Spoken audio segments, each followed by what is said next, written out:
오늘은 모세의 낙심, 모세의 낙심이란 제목으로 말씀을 상고합니다. 백성들이 이렇게 원망하고 불평하고 또 막 한탄하고 이렇게 엉뚱한 탐욕에 빠져서 데모를 할 때 이 지도자인 모세가 그만 낙심을 했습니다. 그래서 정말 하나님이 크게 당황을 하셨어요. 이 백성들은 징계로 다스리려고 하나님이 이렇게 진행을 하셨지만 모세가 낙심할 때는 이건 징계로 해당이 안 돼요. 왜냐하면 그런 지도자 한 사람은 쉽게 길러지는 게 아닙니다.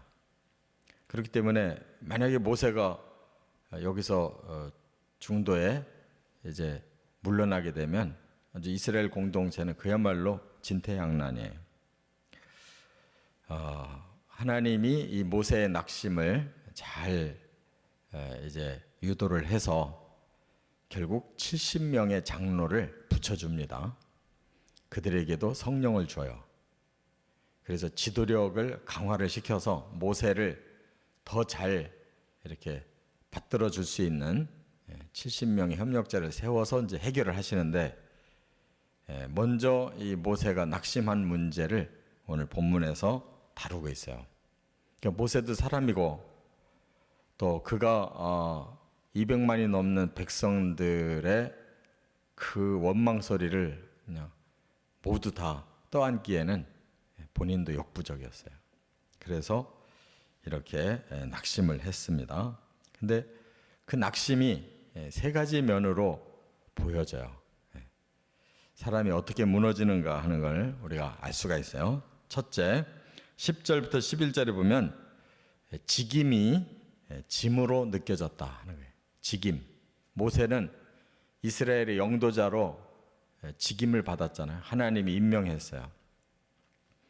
그러면 사실은 그게 굉장한 사명이잖아요. 한 민족을 이끌어서 하나님의 나라를 세워달라. 이 대단한 직임이에요.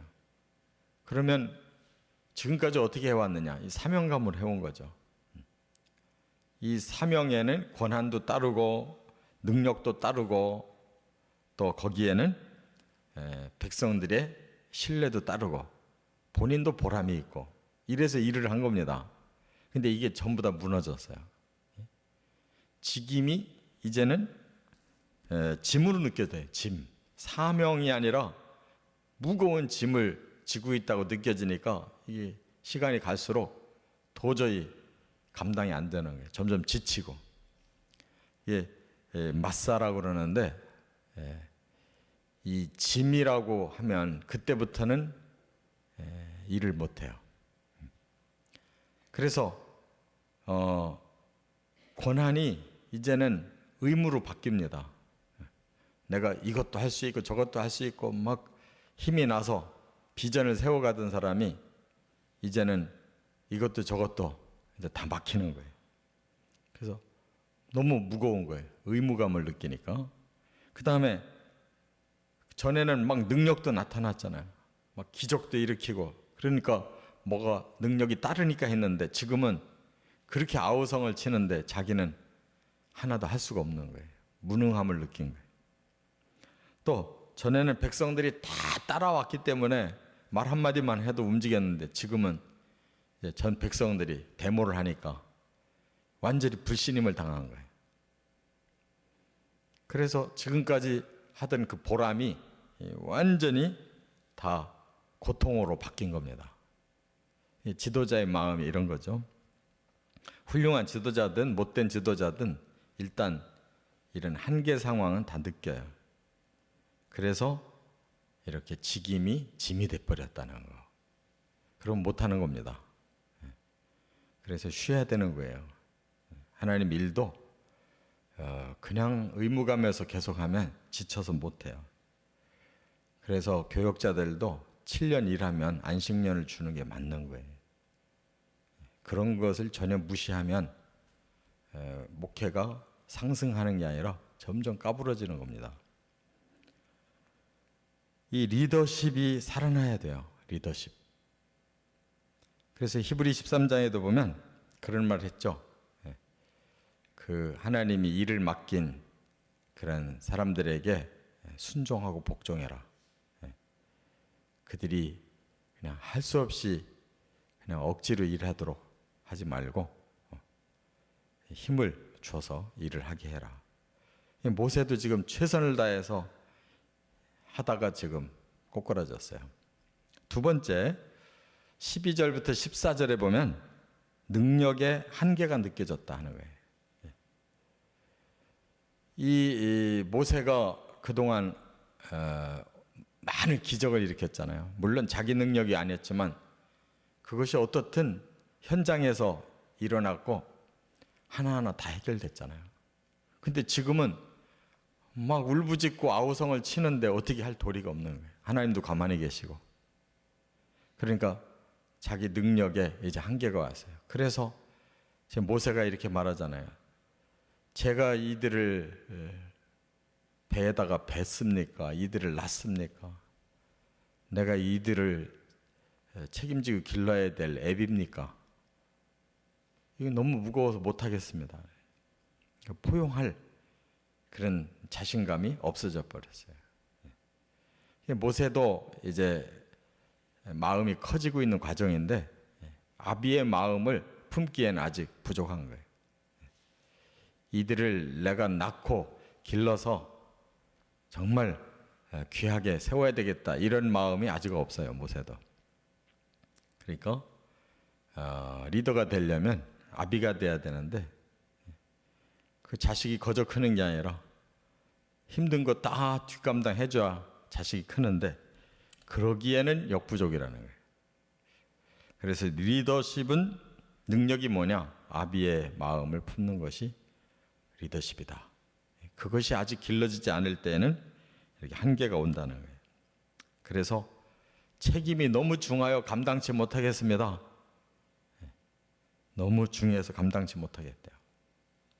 그러니까 아비의 마음으로 사랑하는 마음으로 내가 낳고 내가 기르고 이런 사명감이 아니고는 감당을 못해요.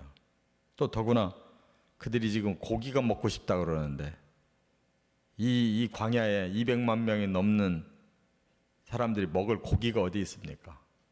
마치 예수님이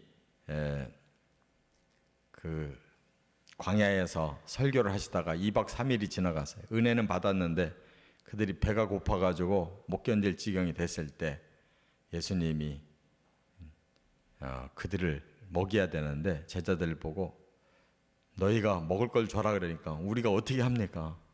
제자들과 똑같은 마음이죠. 그래도 너희가 먹을 거 줘야 된다 하니까 막 찾아봤는데 어린아이의 오병이어를 찾잖아요. 그와 같이 지금 모세도 자기는 아무것도 할 수가 없다는 거예요.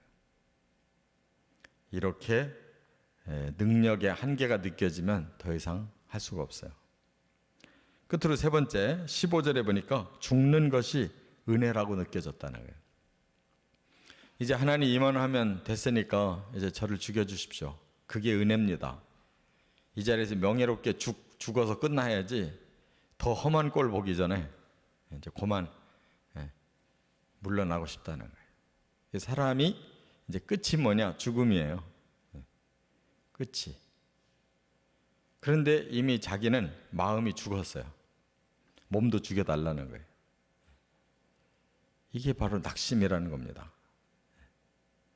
그런데 이 과정이 있었기 때문에 모세가 더 크게 일을 할 수가 있었던 거예요. 지금 앞으로도 많이 남아서 38년이 남았어요. 38년이 남았는데 이제 둘째 해에 이렇게 넘어진 거예요. 둘째 해에. 이스라엘 백성들이 가나안 정탐꾼의 말을 듣고서는 막 대반역을 하는 바람에 하나님 38년 연장시켰잖아요. 그거 어떻게 감당했어요?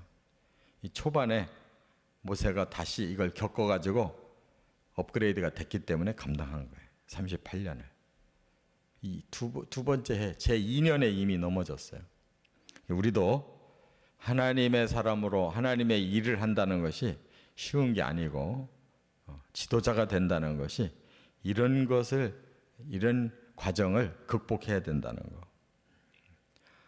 사명이 다시 일깨워져야지 계속 짐으로 느껴지는 사람은 더 이상 할 수가 없어요. 자기 능력의 한계가 끝났다. 그러면 더 이상 할 수가 없어요. 새로운 능력을 받기까지. 오히려 죽는 것이 은혜라고 느껴지는 사람은 자기 자신이 이미 죽은 겁니다. 자기가 죽은 남을 어떻게 살리겠어요? 자기부터 먼저 살려야죠. 그래서 하나님이 그를 70명의 장로를 붙이고 그들에게 성령을 주어서 모세를 살려주시는 거예요. 그리고 메추라기를 기적으로 보내서 모세가 못한다는 것을 하나님이 고기를 다 주어서 모세를 다시 세워주는 거예요.